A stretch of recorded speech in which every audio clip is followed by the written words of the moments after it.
तो गाइस आज हम बात करेंगे हाई क्लास मानवा के चैप्टर नंबर 14 के बारे में। और पिछले चैप्टर में हमने देखा था युंग रॉक नाम के बंदे को जो कि दूसरे स्कूल का होता है और पीपैक हाई स्कूल के युंगमिन को उसने पकड़ रखा होता है, यानी कि जो 8वें नंबर का बंदा है पीपैक हाई स्कूल का। युंगमिन युंग रॉक को बताता है कि उनके स्कूल में एक नया लौंडा आ चुका है जो कि वहाँ पे काफी ज्यादा पंगे कर रहा है। और युंग रॉक ये बात अपने स्कूल के नंबर 1 के बंदे को बताता है जिसका नाम होता है जैंग डोंगचॉल। ये बंदा ईस्ट गैंगबक हाई स्कूल का नंबर 1 का बंदा होता है, लेकिन दूसरे स्कूल के बंदों को पीपैक हाई स्कूल से क्या लेना देना है वो हम आज इस वीडियो में देखेंगे। आज की वीडियो की शुरुआत में हम देखते हैं युंग रॉक डोंगचॉल को सारी की सारी बातें बता रहा होता है कि वहाँ पे एक नया बंदा आया है। साथ ही साथ में हमारा जो योहान से भी कोई कनेक्शन नहीं हो पा रहा है और न ही लिम गोक्युन कोई भी जवाब दे रहा है हमारी बातों का। एक तरीके से जो ये दूसरे स्कूल का बंदा डोंगचॉल है, पीपैक हाई स्कूल उसी के अंडर में आता है, इसलिए ये बंदा इतना ज्यादा परेशान होता है युंग रॉक की बात सुन के। जब डोंगचॉल युंग रॉक से बात कर रहा होता है तो हम देखते हैं डोंगचॉल के बगल में एक लड़की बैठी होती है और कहती है,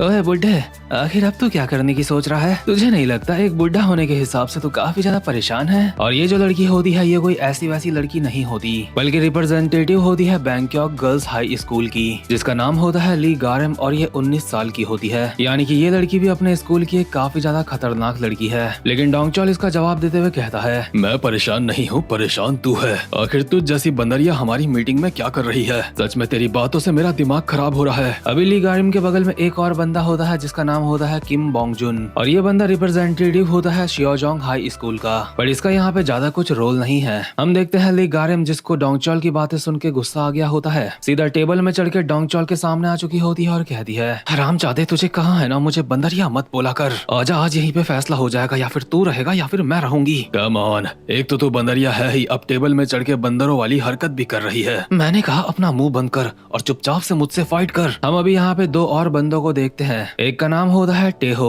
जो कि रिप्रेजेंटेटिव होता है होंगयोन आर्ट हाई स्कूल का, दूसरा बंदा होता है जोंगहुन और ये रिप्रेजेंटेटिव होता है जोंगवॉन हाई स्कूल का, यानी कि जोंगवॉन म्यूजिक हाई स्कूल का।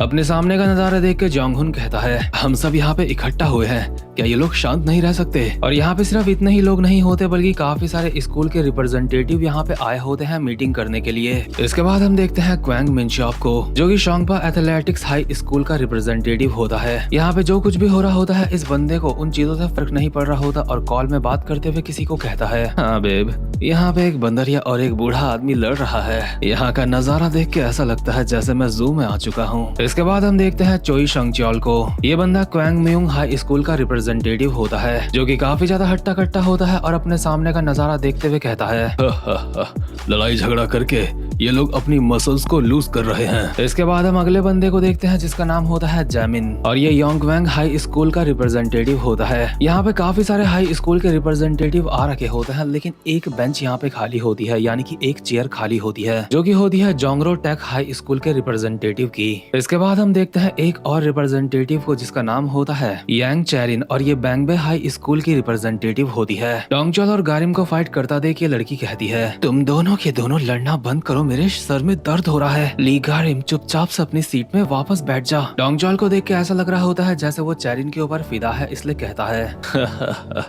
मुझे चैरिन ये बात बोल रही है इसलिए मुझे भी शांत हो जाना चाहिए। लेकिन गारिम एक नंबर की हरामखोर लड़की होती है, उसे इसकी बात पे गुस्सा आ जाता है और गारिम सीधा जाने लगती है चैरिन की तरफ। और जो बंदा कॉल पे बात कर रहा होता है कॉल पे कहता है, इस बंदरिया ने अपना टारगेट बदल लिया है। लेकिन ये बंदरिया नहीं, मेरा मतलब गारिम सीधा चैरिन के पास जाती है और उसकी टेबल पे अपना पैर रख के गुस्से में कहती है, ले कुतिया, मैं यहाँ पे आ गई, अब बता तू मेरा क्या कर सकती है? एक छोटी सी कुतिया खुद को कहीं की महारानी समझती है, एक दिन मैं तेरा पूरा चेहरा बिगाड़ दूंगी। लेकिन इतने में ही इस मीटिंग हॉल के अंदर एक और बंदे की एंट्री होती है जिसका नाम होता है ब्योंग हुन और ये बंदा गैंगनम हाई स्कूल का 2nd ईयर का बंदा होता है। ब्योंग हुन यहाँ पे आते ही साथ कहता है, प्लीज सबके सब अपनी जगह पे बैठ जाओ, वो अंदर आ रहे हैं। इसलिए गारिम अपनी जगह पे बैठ जाती है और अपने बगल वाले बंदे को कहती है, यहाँ के सारे लोग एक नंबर के ढक्कन है, क्यों बोंग बोंग, मैंने सही कहा ना? बोंग बोंग जो बहुत देर से अपने मोबाइल में ही लगा पड़ा होता है कहता है, सबसे पहले तुम्हें लोगों को गलत नहीं कहना चाहिए। तो खैर इसके बाद इस हॉल के अंदर यहाँ के फाइनल बंदे की एंट्री होती है और उस बंदे को ब्योंगहुन पहले ही बता देता है कि यहाँ पे जोंगरो हाई स्कूल का रिप्रेजेंटेटिव नहीं आया है, बाकी सारे के सारे यहाँ पे मौजूद हैं। और ये जो बंदा यहाँ पे आया होता है इसके आते ही साथ यहाँ पे मीटिंग स्टार्ट हो जाती है। इस बंदे के सामने जितने भी लोग बैठे होते हैं वो सबको देखते हुए कहता है, तुम जितने भी लोग यहाँ पे आए हो तुम सबका बहुत बहुत शुक्रिया यहाँ पे आने के लिए, टाइम निकालने के लिए। मैं जानता हूँ तुम सबका वक्त बहुत ज्यादा जरूरी है, इसीलिए बिना किसी देरी के हम मीटिंग को स्टार्ट करते हैं। और ये जो बंदा होता है इसका नाम होता है चियोन हक्सा और ये श्योल हाई स्कूल अलायंस का हेड होता है, जो कि श्योल गंगनम हाई स्कूल के 3rd ईयर का बंदा होता है। यानी कि जितने भी स्कूल के यहाँ पर रिप्रेजेंटेटिव मौजूद हैं वो सारे के सारे लोग इसका कहना मानते हैं। इसका मतलब ये बंदा सच में काफी ज्यादा ताकतवर होगा। तो खैर मीटिंग स्टार्ट होते ही जो 2nd ईयर का बंदा ब्योंगहुन होता है वो कहता है, सबसे पहले हम बात करते हैं कलेक्शन प्रोसेस की। मैं देख सकता हूँ हमारे गोल्स के हिसाब से हमने काफी ज्यादा कलेक्शन कर लिया है और हर बार की तरह गंगनम का कलेक्शन सारे के सारे स्कूलों से ज्यादा है। मुझे बहुत खुशी होगी अगर अगली बार गैंगबग स्कूल वाले एरिया और ज्यादा मेहनत करेंगे। यानी कि गैंगबग के इलाके से इनका कलेक्शन काफी कम हुआ होता है और उम्मीद करता हूँ कलेक्शन का मतलब आप समझ चुके होंगे। ये लोग हफ्ता लेते हैं स्टूडेंट से। इसके बाद हम देखते हैं जोंगहुन नाम के बंदे को जो कहता है, मुझे पता है कलेक्शन टारगेट पिछले टारगेट से बढ़ चुका है, लेकिन क्या हमें सच में ये करने की जरूरत है? क्या हमें टारगेट बढ़ाने की सच में जरूरत है? इसके बाद चियोन हक्सा कहता है, हमारे कंस्ट्रक्शन का काम जितना मैंने सोचा था उससे लंबा वक्त ले रहा है और अगर वक्त ज्यादा लग रहा है तो पैसा भी ज्यादा लगेगा। अगर कंस्ट्रक्शन पूरी स्पीड से भी होता है तो गर्मियों तक वो पूरा नहीं होगा। एक बार ये कंस्ट्रक्शन वाला मामला पूरा हो जाए उसके बाद कलेक्शन का मामला सारे के सारे स्कूल अपने हिसाब से संभाल सकते हैं, लेकिन तब तक के लिए कलेक्शन का टारगेट बड़ा ही रहेगा। लेकिन जो चेरिन होती है चियोन हक्सा को देख के अपने मन में कहती है, कंस्ट्रक्शन में इतना ज्यादा टाइम लग रहा है क्योंकि ये इस बिल्डिंग के अंदर एक मूवी थिएटर बनाना चाहता है। ये बंदा पहले ही इतना ज्यादा अमीर है, इसके पास इतनी बड़ी बिल्डिंग है, आखिर उसके बावजूद भी ये मूवी थिएटर को बनाना चाहता है। अब क्या ये सब कुछ करने के पीछे इसका कोई और मकसद है जो हम लोगों को नहीं पता? इसके बाद चियोन हक्सा डोंगचोल की तरफ देखते हुए कहता है, वैसे गैंगबक एरिया के जो स्कूल है उनका क्या हुआ? उन्होंने अब तक हमारी अलायंस को ज्वाइन क्यों नहीं करा? और अब मुझे समझ आ रहा है कि डोंगचोल इतना परेशान क्यों हो रहा था। दरअसल पीबैक हाई स्कूल को डोंगचोल अपने अंडर में लेना चाहता है, लेकिन ऐसा हो नहीं रहा। इसलिए डोंगचोल लड़खड़ाती हुई आवाज में कहता है, अरे तुम्हें उस बारे में चिंता करने की जरूरत नहीं है, चीजें काफी अच्छी चल रही हैं। लेकिन गारिम की तो पहले ही डोंगचोल के साथ बनती नहीं है, इसलिए वो कहती है, अजी घंटा मेरा कुछ अच्छा नहीं चल रहा है, ये हरामजादा झूठ बोल रहा है, इसने चीजों को और ज्यादा बिगाड़ दिया है। ये कुतिया, क्या ये अपना मुंह बंद नहीं रख सकती? दरअसल चियोन हक्सा को पता होता है कि पीपैक हाई स्कूल को अब तक डोंगचोल ने अपने अंडर में नहीं लिया, यानी कि पीपैक हाई स्कूल ने इनकी अलायंस को ज्वाइन नहीं करा है। और कभी कभी आप लोग भूल सकते हो कि पीपैक हाई स्कूल कौन सा है, तो आपको बता दूं पीपैक हाई स्कूल वही है जिसमें वैंग डैम पड़ता है। तो खैर डोंगचोल की फुल फटी पड़ी होती है क्योंकि वो उस स्कूल को अपने अंडर में नहीं ले पाया। इसलिए डोंगचोल के पीछे एक मुस्टंडा आके खड़ा हो जाता है और डोंगचोल पीछे घूम के उसको कहता है, शेयुन मैं तुम्हारा बड़ा भाई हूँ, ऐसा मत करना। लेकिन शेयुन डोंगचोल का सर पकड़ के टेबल पे पटक देता है और चियोन हक्सा डोंगचोल को कहता है, आखिर तुम्हें मैं और कितने मौके दूं? तुम मेरे सामने अपनी झूठी रिपोर्ट्स बना के लेके आते हो, साथ ही साथ में कलेक्शन के पैसे से भी हेरा फेरी करते हो। जैंग डोंगचोल, क्या तुझे ऐसा लगा था कि मुझे इस सब के बारे में पता नहीं चलेगा? उम्मीद करता हूँ तुझे पछतावा शब्द का मतलब पता होगा। यहाँ पे सबको पता है तो स्कूल पास आउट करके यहाँ से जा क्यों नहीं रहा है? मुझे लगता है तू कलेक्शन कलेक्ट करने के लायक ही नहीं है, लेकिन तुझे लायक बनना होगा।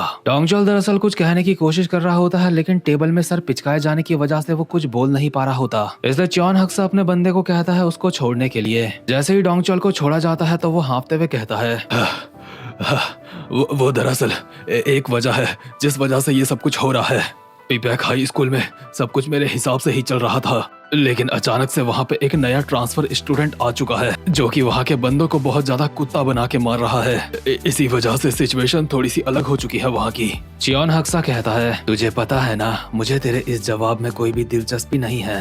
ठीक है, मैं ध्यान रखूंगा, अगली बार मैं आपको निराश ना करूं। ये पीपैक हाई स्कूल का मैटर मैं जितनी जल्दी हो सके इसको उतनी जल्दी सॉल्व कर दूंगा। यानी कि आगे चल के वैंग डैम के पंगे काफी सारे लोगों से होने वाले हैं। इसके बाद सीन शिफ्ट होता है और हम देखते हैं लिम गॉक्यून को। गॉक्यून कॉल पे बात करता करता रोड में जा रहा होता है। इतने में ही उसके सामने दूसरे स्कूल के 2 बंदे आ चुके होते हैं और ऑब्वियसली ये डोंगचोल के ही स्कूल के बंदे होते हैं, जिनमें से एक होता है युंग रॉक जो कि 2nd नंबर का बंदा होता है उस स्कूल का। युंग रॉक बहुत समय से गॉक्यून से कॉल पे बात करने की कोशिश कर रहा था, लेकिन गॉक्यून उसका कॉल नहीं उठा रहा था। और यही बात अभी युंग रॉक गॉक्यून को कहता है कि तू मेरा कॉल क्यों नहीं उठा रहा था। लेकिन गॉक्यून इसका जवाब देते हुए कहता है, क्या तूने कहा मैंने तेरा कॉल नहीं उठाया? मैंने तेरा कॉल नहीं उठाया, इसमें इतनी बड़ी दिक्कत क्या है? युंग रॉक कहता है, क्या तुझे समझ नहीं आ रही है कि अभी सिचुएशन क्या चल रही है? गॉक्यून जैसे युंग रॉक का कुछ जवाब दे पाता, इतने में ही युंग रॉक के साथ का टकला गॉक्यून के सामने आके बदतमीजी करने लगता है और कहता है, ये हरामजादा लगता है बहरा है, इसको ठीक से सुनाई नहीं देता। तू धोखेबाज साले,